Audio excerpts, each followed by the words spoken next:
కుటుంబాన్ని ఖచ్చితంగా ఆదుకోవాల్సినటువంటి అవసరం ఉంది. ఆ కుటుంబాంతో వెన్నుండి నడవాల్సినటువంటి అవసరం ఉంది. అటువంటి ఆ కుటుంబం ఏ కమ్యూనిటీ అయితే ఆ కుటుంబం ఉందో ఆ కమ్యూనిటీ లీడర్స్ వెళ్ళి ఆ కుటుంబాన్ని పరామర్శించి వాళ్ళకు భరోసా ఇచ్చినందుకు వారందరికి కూడా నా అభినందనలు తెలియజేస్తా ఉన్నాను. వారికి నా నమస్కారాలు కూడా తెలియజేస్తా ఉన్నాను. మనుషులుగా ఒక బాధిత కుటుంబానికి వెళ్ళి అండగా ఉండి మేము మీకున్నాము అని ఒక భరోసా ఇచ్చినందుకు వాళ్ళందరికీ కూడా నమస్కారాలు తెలియజేస్తా ఉన్నా. అయితే ఇక్కడ సమస్య ఏంటంటే గొడవ జరిగింది అతను కాపనో ఇతను కమ్మనో కాదు. అతను ఎవరైతే హత్య చేశాడో అతని భార్యతో మిస్బిహేవ్ చేయటం వల్ల జరిగినటువంటి గొడవ స్టార్టింగ్. ఆ గొడవ జరగటాన్ని వాళ్ళు వెంటనే రివోల్ట్ అయ్యి ఎవరైతే హత్య చేశాడో అతని పైన తిరగబడ్డటువంటి పరిస్థితిలో దాన్ని అవమానంగా భావించి వీరు వెళ్ళే వాళ్ళని అత్యంత పాశవికంగా మనుషులు మానవ సమాజం ఎవ్వరూ కూడా హర్షించని అత్యంత క్రూరమైనటువంటి కార్యక్రమం వాళ్ళు చేశారు. వాళ్ళు చేసిన సందర్భంగా వాళ్ళని వదిలేశారా?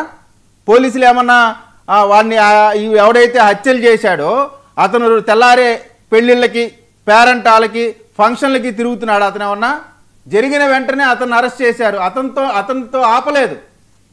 ఇతని తండ్రితో సహా అందరిని అరెస్ట్ చేశారు. ఆ కారుని సీజ్ చేశారు. చట్టపరంగా ఎన్ని చర్యలు తీసుకోవాలో అన్ని చర్యలు తీసుకొని అత్యంత వేగంగా నిష్పక్షపాతంగా విచారణ చేస్తున్నటువంటి పోలీసు వ్యవస్థ. ఇక్కడ కులంగా చూసి నేను రాము గారినో లేదా ఇంకొకరినో నేను తప్పు పట్టట్లా. వాళ్ళ కులానికి సంబంధించి వాళ్ళు చనిపోయారు కాబట్టి వాళ్ళ బాధలో చెప్తున్నారు. కానీ వారికి విజ్ఞప్తి చేస్తా ఉన్నాను, ఇదేదో కులాల మధ్య చిచ్చులాగా మీరు మాట్లాడమాకండి దయచేసి. దీన్ని తెలుగుదేశం పార్టీకో లేదా ఇంకొకరికో ఆపాదించమాకండి. ఇది ఈ రాష్ట్రంలో ఈరోజు వాస్తవంగా జరగాల్సినటువంటి చర్చ ఏంటి? గూగుల్ డేటా సెంటరు, అదేవిధంగా ఈ రోజున ప్రధానమంత్రి గారు పెట్టుబడులు, అభివృద్ధి, సంక్షేమం ఇవన్నీ జరుగుతూ ఉన్నటువంటి ఈ సందర్భంలో దీనిపైన చర్చ జరగడం అత్యంత విచారకరమైనటువంటి సంఘటన, బాధాకరమైనటువంటి సంఘటన. నేను చెప్తా ఉన్నాను, తెలుగుదేశం పార్టీ జనసేన పార్టీలో ఉండే నాయకులు ఎవడైనా సరే, ఎంత చిన్నవాడైనా ఎంత పెద్దవాడైనా సరే, మీరు పార్టీ కార్యకర్తగా ఉండేవాడు ఎవడైనా సరే బాధ్యతగా ఉండాల్సిన కనీస ధర్మం మీ పైన ఉంది. మీరు చేసే ప్రతి తప్పు పార్టీ పైన పడతా ఉంది. మీకు ఇష్టమైతే మంచిగా ఉండగలిగితేనే పార్టీలో ఉండండి, మీకు ఇష్టం లేకపోతే పార్టీ వదిలి వెళ్ళిపోండి. అంతేగాని ఇటువంటి తప్పుడు పనులు చేసే వాళ్ళు ఎవరు కూడా మా పార్టీలో ఉండొద్దని కూడా రిక్వెస్ట్ చేస్తా ఉన్నాను. అదేవిధంగా వారికి ఖచ్చితంగా చెప్తా ఉన్నాను, ఈ రోజున ఈ ప్రభుత్వం చంపిన నేరస్తుడు ఏ కులం అని చూడలా. వీళ్ళు చెప్తా ఉన్నారు ఏదో కమ్మ కులం మొత్తం కాపుల మీద దాడి చేస్తుంది, ఇది మా పైన దాడి, ఇది కమ్మ కులం పైన దాడి కాదు. ఒక నేరస్తుడు ఒక ఉన్మాది చేసినటువంటి నేరం, దాన్ని కులాలకు ఆపాదించమాకండి, కులంగా చూడమాకండి. ఇది కులంగా చూడటం ద్వారా ఆంధ్ర రాష్ట్రంలో అశాంతి నెలకొనేటువంటి పరిస్థితి ఉంది. ఈరోజు నేను అడుగుతా ఉన్నానండి, నేను కులం ప్రస్తావించట్లా. సుబ్రహ్మణ్యం అనేవాడిని చంపాడు.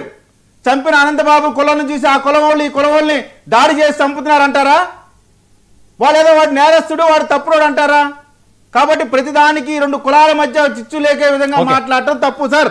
రెండోది, అనేకమైనటువంటి అంశాలు రాము గారు చెప్పారు. సరే, రాము గారు ఒక కుల నాయకుడిగా అనేకమైన అంశాలు చెప్పారు, వారు బాధని అడ్రస్ చేశారు. ఈ రోజు వరకు అసలు వైసీపీ వాళ్ళు వెళ్ళారా?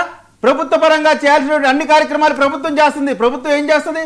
చట్టపరంగా నేరస్తుల్ని శిక్షిస్తుంది, ఆ కుటుంబాన్ని ఏ విధంగా ఆదుకోవాలో చూస్తుంది. కానీ వీళ్ళు ఇప్పుడు కూడా సురేష్ గారు అనేక మాటలు చెప్తా ఉన్నారు. ఈరోజు నాకు అసలు నా కులానికి సార్, ఇక్కడ కులం కాదండి, నేరస్తుడు. రిజర్వేషన్ అసలు ఎవరు పోండి అన్నాడు జగన్మోహన్ రెడ్డి. ఇదే చంద్రబాబు నాయుడు గారు ఈబీసీ రిజర్వేషన్లో 5%, 0.5% కాపులకు ఇచ్చారు. దాన్ని నెరవేర్చలేనటువంటి జగన్మోహన్ రెడ్డి గారి ప్రభుత్వం. కాబట్టి ఇక్కడ మేము కులంగా చూడొద్దు, కులాల ప్రస్తావన తేవద్దు. ఏ కమ్మ కులం వాళ్ళు కూడా ఎవరిని ఒకరు చంపమని చెప్పరు. ఎవరు కూడా ఈ రోజున ఇందాక గొట్టిపాటి రవికుమార్ గారి గురించి వాళ్ళ ఎమ్మెల్యేల గురించి మాట్లాడారు. వాళ్ళందరూ ఏదో ఇన్ఫ్లుయెన్స్ చేశారు పోలీసుల్ని అని. నిజంగా పోలీసులు ఇన్ఫ్లుయెన్స్ చేస్తుంటే ఇంత వేగంగా చర్యలు తీసుకుంటారా? ఈ విధంగా తండ్రితో సహా అందరిని అరెస్ట్ చేస్తారా? పూర్తి స్వేచ్ఛ ఇచ్చారు. ఎవరిని కూడా నేరస్తుల్ని సార్ మా పార్టీ అయినా ఏ పార్టీ అయినా ఎక్కడైనా క్షమించినా వదిలేసిన సందర్భాలు ఉన్నాయా చూపించండి. ఓకే, కాబట్టి గొట్టిపాటి రవికుమార్ గారు ఏదో ఇన్ఫ్లుయెన్స్ చేశారనేది పూర్తిగా అవాస్తవం. ఇది కులాల మధ్య చిచ్చులాగా మాట్లాడటం అనేది అత్యంత బాధాకరం. నేను మళ్ళీ కాపు సామాజిక వర్గానికి కూడా చెప్తా ఉన్నాను, ఇది కాపులకి కమ్మలకి మధ్య గొడవ కాదు, ఆ వ్యక్తులకి మధ్య జరిగినటువంటి గొడవగానే చూడండి. అయినప్పుడు కూడా కాపు సామాజిక వర్గం వారు బాధపడతా ఉన్నారు కాబట్టి వారందరికి కూడా ఆ కుటుంబానికి అండగా నిలబడాలనే ఆకాంక్ష ఉంది కాబట్టి ఖచ్చితంగా ఈ ప్రభుత్వం ఆ కుటుంబాన్ని ఆదుకొని తీరుతుంది. అంతేకాదు ఈ నేరస్తుడి యొక్క ఆస్తులన్నీ సీజ్ చేసి ఆ కుటుంబానికి ఇవ్వాల్సిన బాధ్యత కూడా ఉంది. Right, okay. బుజ్జి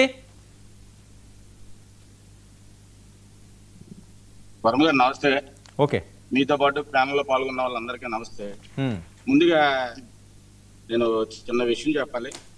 శివపార్వతి గారికి, విజయ్